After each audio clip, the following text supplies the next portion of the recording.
Здравейте, мили дечица и родители! Искам бързичко да покажа как става записването с инструмента Vocaloid и дъската Linoid.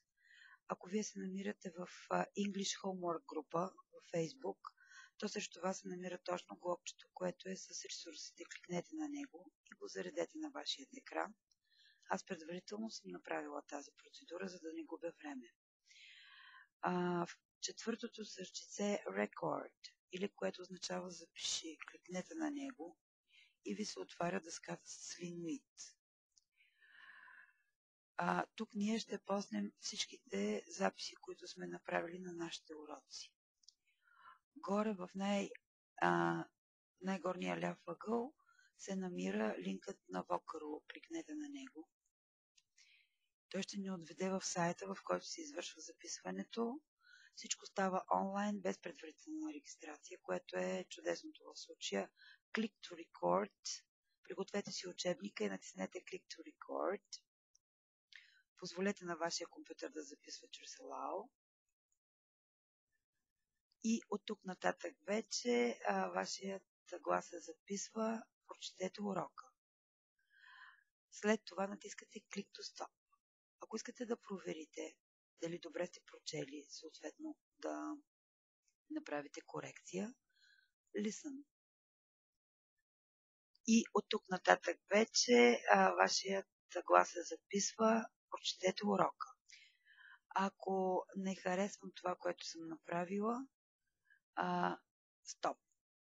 И retry. И пак наново. Докато ми хареса четенето. Click to stop. Listen. И пак наново. Докато ми хареса четенето. Click to stop.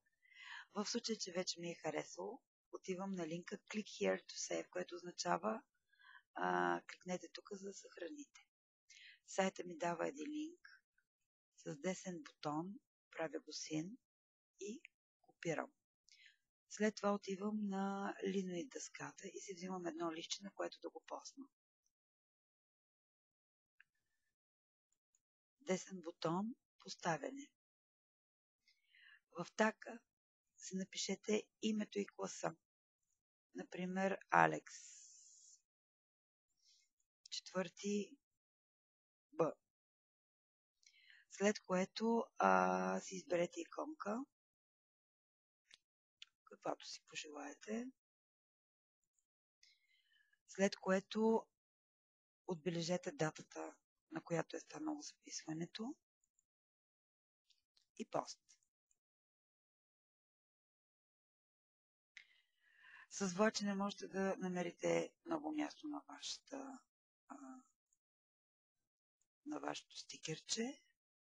Съответно можете да движите и дъската с влачене, като ориентира къде се намирате ето тук ще ви ориентира точно в коя част на дъската се намирате.